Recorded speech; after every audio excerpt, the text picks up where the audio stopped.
Shalom, Jemaat GPP Sawahan yang dikasihi oleh Tuhan kita Yesus Kristus.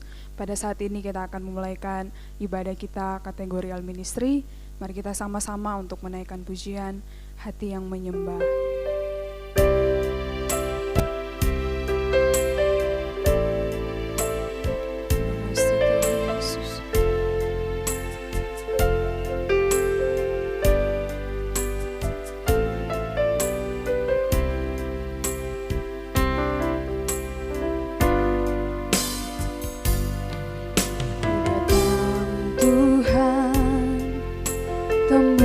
Wajahmu dengan hati tulus, hanya rasa cinta kepadamu yang menarikku dekat padamu.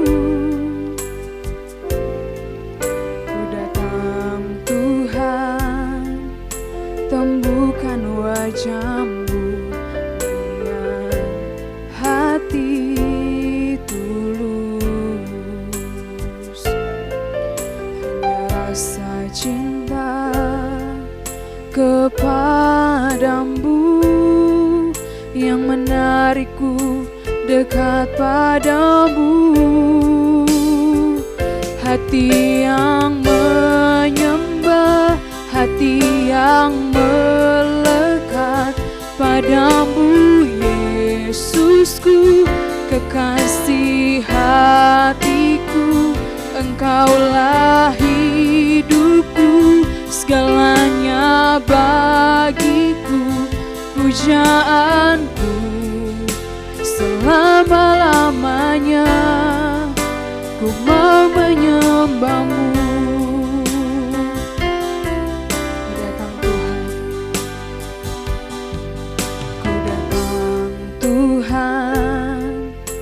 Temukan wajahmu dengan hati tulus,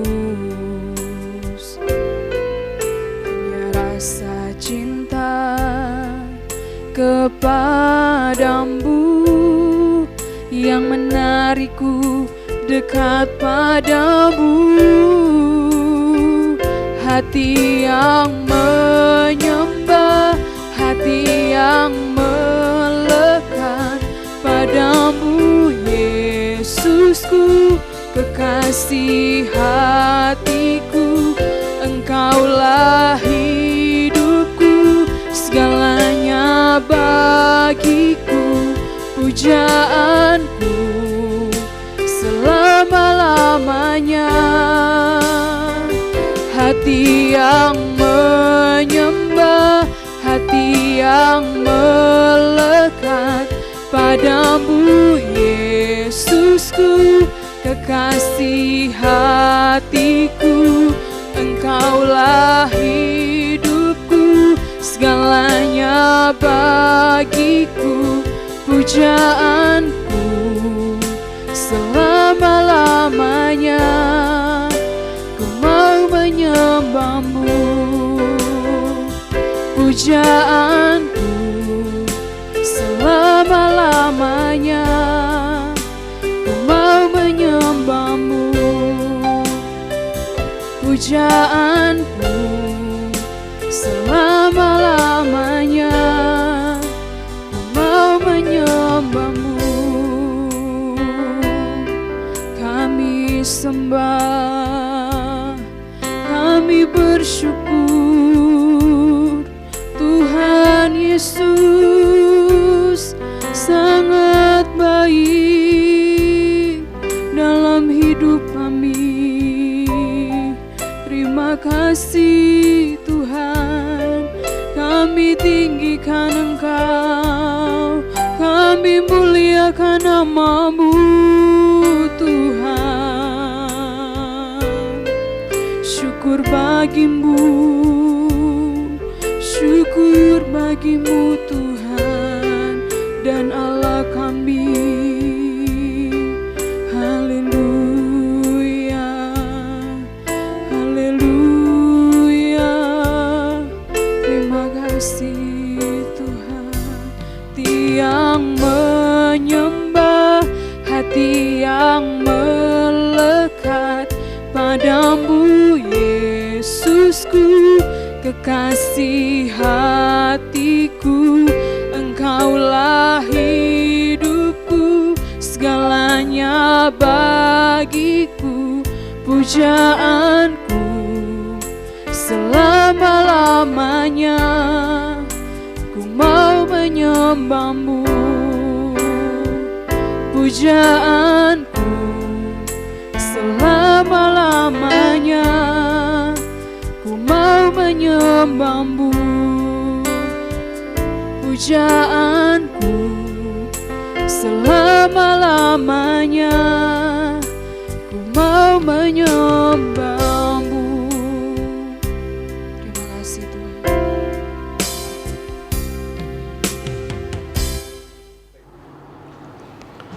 Puji Tuhan, Shalom jemaat Tuhan yang dikasihi Tuhan.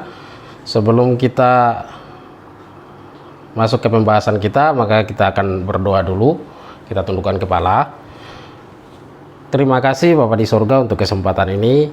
Kami bersyukur untuk waktu yang Tuhan berikan, untuk kami bisa mengerti dan mencoba memahami apa yang Tuhan inginkan dalam kehidupan kami melalui PA ini ya Tuhan. Terima kasih Bapa di surga untuk segala sesuatu yang sudah Tuhan limpahkan dalam hidup kami. Kami akan memulai mempelajari firman Tuhan di dalam nama Yesus. Haleluya. Amin. Bapak Ibu Saudara yang dikasihi oleh Tuhan, jemaat GPPS yang dikasihi Tuhan Yesus Kristus, kita akan belajar satu pasal dari kitab Mazmur, dari Mazmur 43 ayat 1 sampai ayat yang kelima. Mazmur 43 ayat 1 sampai ayat yang ke-5. Saya akan bacakan buat Bapak Ibu semua. Berilah keadilan kepadaku ya Allah, dan perjuangkanlah perkaraku terhadap kaum yang tidak saleh. Luputkanlah aku dari orang penipu dan orang curang. Yang kedua, sebab Engkaulah Allah tempat pengungsianku, mengapa Engkau membungkam aku? Mengapa aku harus hidup di bawah impitan para musuh? Ayat yang ketiga, suruhlah terangmu dan kesetiaanmu datang, supaya aku dituntun dan dibawa ke gunungmu yang kudus dan ke tempat kediamanmu. Ayat yang keempat, maka aku dapat pergi ke mesbah Allah, menghadap Allah yang adalah sukacitaku dan kegembiraanku, dan bersyukur kepadamu dengan kecapi, ya Allah, ya Allahku. Yang terakhir, mengapa engkau tertekan hai jiwaku, dan mengapa engkau gelisah dalam diriku? Berharaplah kepada Allah, sebab aku bersyukur lagi kepadanya, penolongku, ya Allahku. Puji Tuhan, sepenggal doa dari orang yang sedang tertekan, sepenggal doa dari orang yang sedang depresi, jeritan orang yang sedang hancur hati. Rupanya pemazmur juga mengalami hal-hal yang demikian. Pemazmur juga bisa tertekan, pemazmur juga bisa depresi, pemazmur juga bisa hancur hati. Semua orang bisa mengalaminya, termasuk saya, termasuk Bapak Ibu, termasuk orang-orang di luar sana yang menyatakan dirinya orang-orang kaya, yang menyatakan dirinya orang-orang yang bahagia, tetapi ada saatnya mereka akan mengalami hal-hal yang sedemikian. Mereka bisa depresi, mereka bisa tertekan, sampai kemudian hatinya hancur dan mengeluarkan jeritan kepada orang yang lebih kuat atau kepada makhluk yang lebih kuat. Dalam hal ini kita menjerit kepada Tuhan. Itulah yang terjadi. Banyak tekanan, apalagi dewasa ini kita tertekan secara ekonomi, kita tertekan secara sosial, kita tertekan dari keluarga, dan banyak tekanan yang lain. Itulah yang membuat seseorang bisa menjerit, seseorang mengeluarkan jeritan dari hati yang paling dalam, meminta tolong. Bapak Ibu Saudara yang dikasihi oleh Tuhan, banyak orang yang kemudian mencari jalan keluar sendiri. Mereka berusaha sendiri. Mereka merasa bahwa mereka kuat, mereka merasa bahwa mereka bisa, dan kemudian mereka mencari jalan keluar dari tekanan-tekanan tersebut, melakukan hal-hal yang jahat di hadapan Tuhan. Mereka melakukan hal-hal yang di luar nalar manusia. Mereka pergi ke dukun, mereka pergi ke orang pintar, dan lain sebagainya.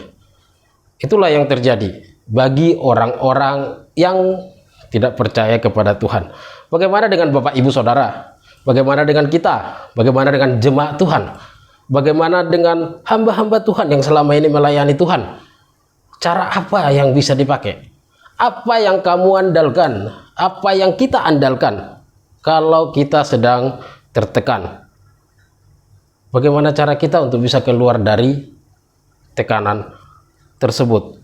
Jemaat GPPS yang dihadapi oleh Tuhan, yang dikasihi oleh Tuhan, kita percaya kepada Tuhan, dan seharusnya kita mempercayakan diri kita kepada Tuhan, sehingga kita mempunyai jalan keluar, sehingga kita bisa mendapatkan jalan keluar dari setiap tekanan yang ditolong oleh Tuhan, yang berasal dari Tuhan. Kita mengandalkan apa selain Allah kita? Kita mengandalkan harta kita. Banyak orang juga yang gak bisa keluar dari tekanan walaupun mereka kaya. Kita mau mengandalkan kekuatan kita. Banyak orang yang kuat di luar sana tidak bisa juga keluar dari tekanan. Itulah yang terjadi. Tetapi satu hal yang sangat penting dalam hidup kita, pada saat kita menjadi orang yang percaya, maka kita juga mempercayakan diri kita kepada Tuhan. Jadi apabila seorang yang sudah percaya kepada Tuhan mengalami masalah, maka sangat wajar kalau kemudian dia bertanya, di manakah Tuhanku? Sangat wajar kalau kemudian Bapak Ibu Saudara bertanya, kenapa Tuhan membiarkan saya sendiri? Sangat wajar kalau jemaat Tuhan bertanya, kenapa Tuhan tidak peduli?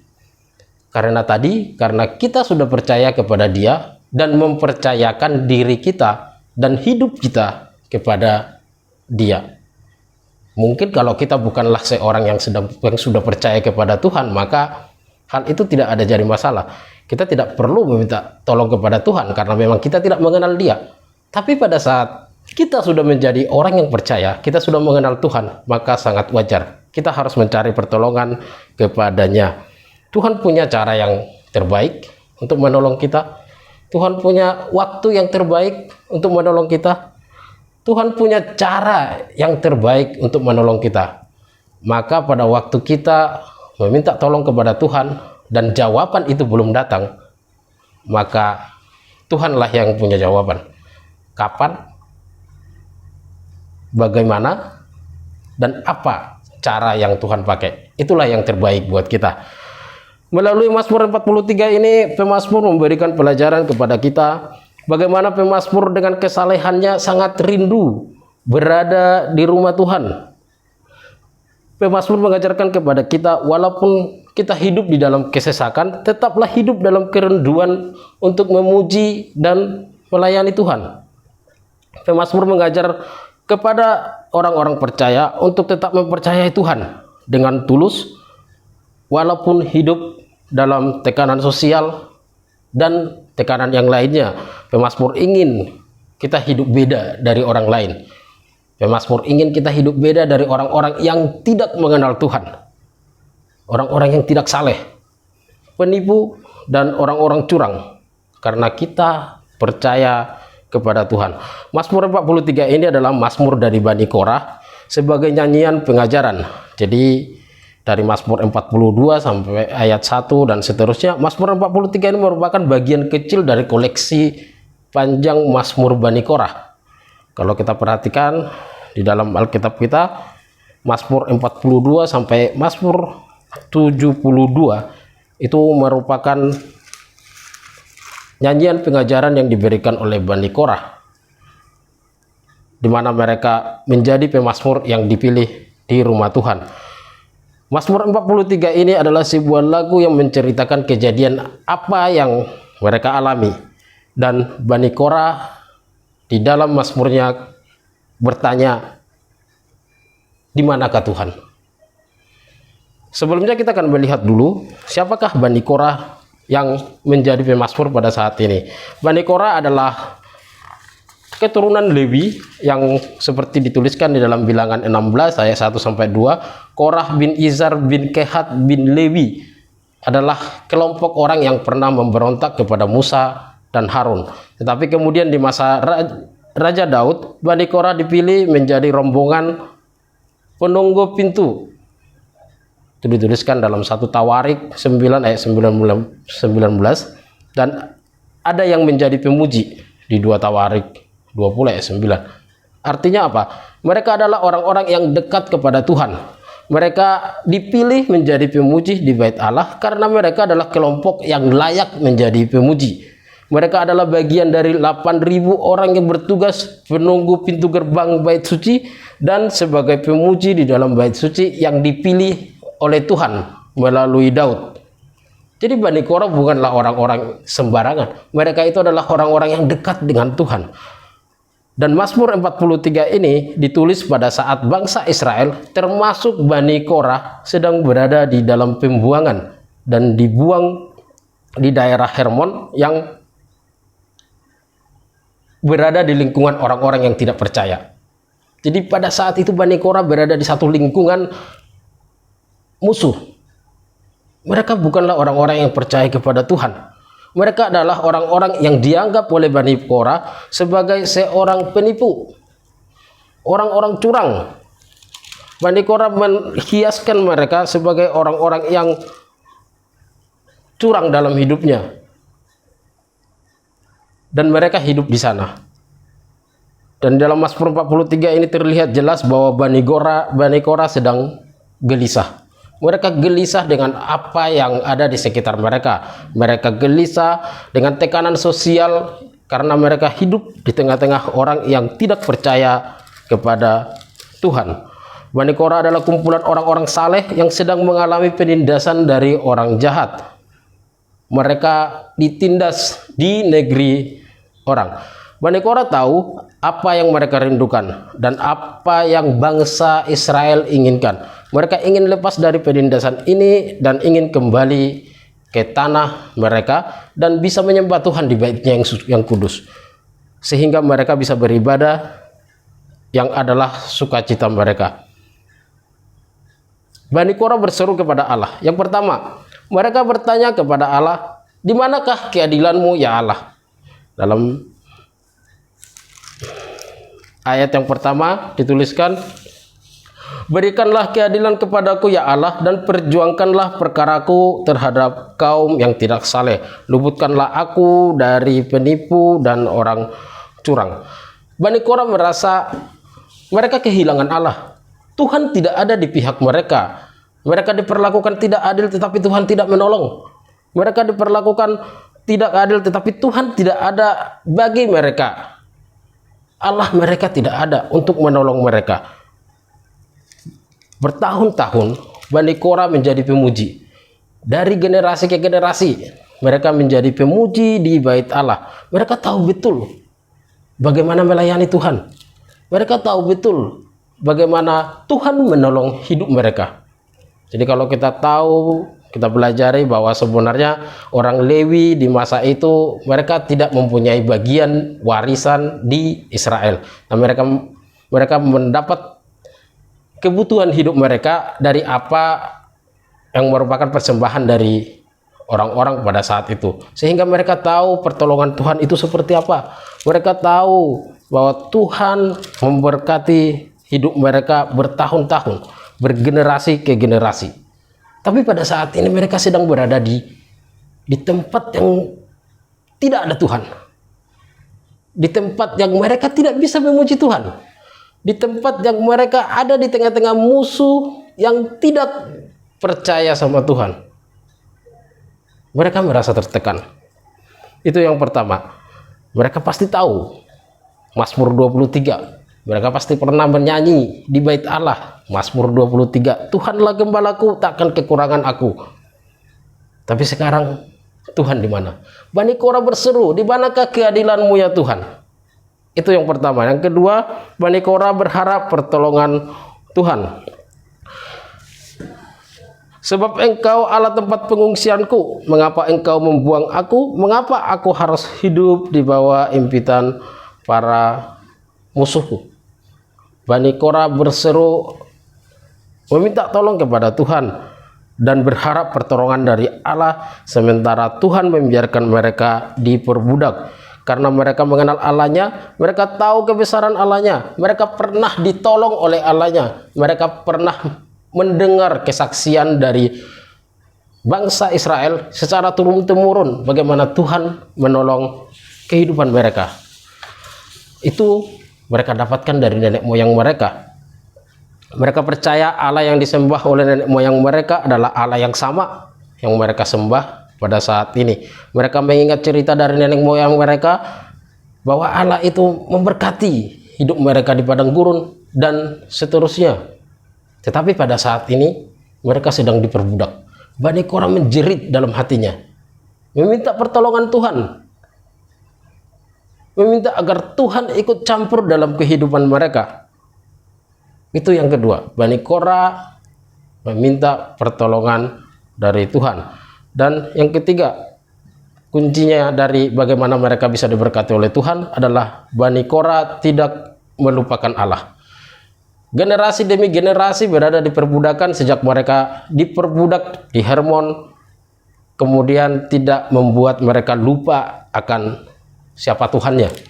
Bani Korah tetap mengajarkan turun-temurun terhadap generasi bahwa mereka mempunyai Tuhan dan Tuhannya ada di Bait-Nya yang kudus. Bani Korah mengajarkan kepada setiap keturunan mereka dan memberikan pengharapan akan Tuhan itu, memberikan pengharapan bahwa suatu saat mereka akan kembali memuji Tuhan di Bait-Nya yang kudus. Orang yang merasa kehilangan, orang yang merasa ditinggal tetapi tidak melupakan apa yang dilakukan oleh Allah kepada mereka. Jadi kalau yang pertama tadi mereka kehilangan Allah, tetapi mereka tetap tidak melupakan Allah itu siapa. Allah itu adalah Allah yang memberkati mereka. Pada waktu yang kedua tadi, bahwa mereka meminta pertolongan dari Tuhan, mereka tetap berpengharapan kepada Tuhan bahwa Tuhan bisa menolong mereka, sehingga dengan tidak menyalahkan Allah mereka tetap bersyukur. Jadi Bani Korah tidak melupakan Allah walaupun dalam keadaan tertekan, walaupun dalam keadaan kondisi sosial yang mereka hadapi. Mereka berada di tengah-tengah orang yang tidak percaya sama Tuhan. Mereka bisa tetap percaya kepada Tuhan. Jadi Mazmur 43 ini adalah doa untuk memperoleh keadilan dari Allah dan untuk memperoleh keadaan dirinya bagaimana mereka adalah orang-orang yang percaya kepada Tuhan. Dalam keputusasaan Bani Korah menyerukan perkara itu kepada Tuhan, dan dalam doanya di Mazmur 43 ini Bani Korah menempatkan Tuhan sebagai hakim. Bani Korah menyerahkan apa yang terjadi dalam hidup mereka kepada Tuhan, hakim yang adil yang akan menghakimi dengan adil, dan karena sadar akan kejujurannya maka ia tahu bahwa Allah akan memberikan keadilan kepadanya. Yang kedua dari Mazmur 43 ini adalah menempatkan Tuhan sebagai kekuatan yang cukup untuk melindungi, kekuatan yang menjadi tempat pengungsian, tempat yang nyaman, di mana walaupun dia berada di negeri musuh sekalipun, Tuhan tetap bersama dengan dia. Dan yang ketiga, menempatkan Tuhan sebagai penuntun yang setia. Tuntunlah aku ke gunung-Mu yang kudus, ya Allah. Ia berharap tuntunan Tuhan membawa kembali dari pembuangan, dan mereka yang mempunyai pengharapan untuk bisa bersekutu dengan Tuhan di Bait Allah. Yang keempat, menempatkan Tuhan sebagai sumber sukacita dan pengharapan. Mereka tetap berharap, mereka tetap memberikan pengharapan dari satu generasi ke generasi berikutnya. Mereka tetap memberikan pengharapan itu kepada anak-anak mereka, kepada cucu mereka, bahwa mereka mempunyai Tuhan yang sudah pernah menolong mereka dan akan menolong mereka. Itu yang mereka ajarkan. Mereka tetap menganggap Tuhan sebagai sumber sukacita dan pengharapan. Itulah cara dari Bani Korah dan seharusnya menjadi cara bagi setiap orang percaya, bagi setiap jemaat GPPS. Masalah hidup akan membuat nilai kekristenan kita semakin kelihatan. Bagi jemaat GPPS, bagaimana kehidupanmu sekarang ini, bagaimana engkau berharap kepada Tuhan, bagaimana engkau melihat masalahmu itu sebagai suatu hal yang harus kamu adukan kepada Tuhan, menuntut keadilan kepada Tuhan, dan menuntut agar engkau mempunyai pengharapan di hadapan Tuhan. Tetapi apabila Bapak Ibu Saudara dan jemaat GPPS yang dicintai oleh Tuhan melakukan dengan cara sendiri, melakukan hal-hal yang salah, maka perlu kita tanyakan lagi tentang kita ini orang percaya apa tidak. Berharaplah kepada Tuhanmu. Bani Korah mengalami permasalahan, mengalami tekanan, dan mereka melakukan 3 hal tadi. Bapak Ibu Saudara yang dikasihi oleh Tuhan, jemaat GPPS yang dicintai oleh Tuhan Yesus Kristus, kita tidak akan pernah lepas dari satu permasalahan ke permasalahan yang lain. Kita tidak akan pernah bisa menjadi orang yang sukses di dalam setiap permasalahan. Seperti apa yang dialami oleh Bani Korah, seperti apa yang dialami oleh pemazmur. Mereka orang-orang yang saleh, mereka orang-orang yang dekat kepada Tuhan. Mereka juga orang-orang yang selalu tahu bagaimana pertolongan Tuhan itu, sehingga mereka bersyukur kepada Tuhan. Tetapi mereka tetap mengalami permasalahan. Mungkin Bapak Ibu tidaklah sesaleh Bani Korah, dan juga Bapak Ibu tidak mengalami tekanan sebesar yang dihadapi oleh Bani Korah. Tetapi permasalahannya cuma satu. Bani Korah percaya kepada Tuhan dengan masalah mereka, dengan kesalehan mereka. Apakah kita juga sudah mempercayai Tuhan dengan masalah kita dan juga dengan kesalehan kita? Itu yang akan menjadi perenungan kita dari PA kita di saat malam hari ini. Dan Tuhan Yesus memberkati kita semua. Kita akan berdoa. Kami bersyukur Tuhan untuk hari ini. Kami sudah belajar dari Mazmur pasal 43. Kiranya Tuhan memberkati kami. Tuhan yang akan membukakan setiap rahasia dari firman Tuhan di dalam hati kami, untuk kami bisa mengerti dan kami bisa melakukannya dalam setiap kehidupan kami. Terima kasih Tuhan Yesus, kami bisa belajar dari Bani Korah tentang bagaimana mereka bisa melihat Tuhan, dan juga mereka bisa tetap berpengharapan kepada Tuhan di tengah-tengah tekanan sosial, tekanan ekonomi, dan tekanan yang lain yang mereka hadapi. Kiranya di dalam kehidupan kami, di dalam setiap tekanan yang kami alami, di dalam setiap permasalahan yang kami alami, kami bisa tetap mengandalkan Tuhan. Kami bisa menguji diri kami kepada Tuhan, dan kami juga bisa berpengharapan kepada Tuhan bahwa Tuhanlah yang bisa menolong kami. Terima kasih Bapa di surga. Kami akhiri ibadah kami ini di dalam nama Tuhan Yesus Kristus. Haleluya. Amin.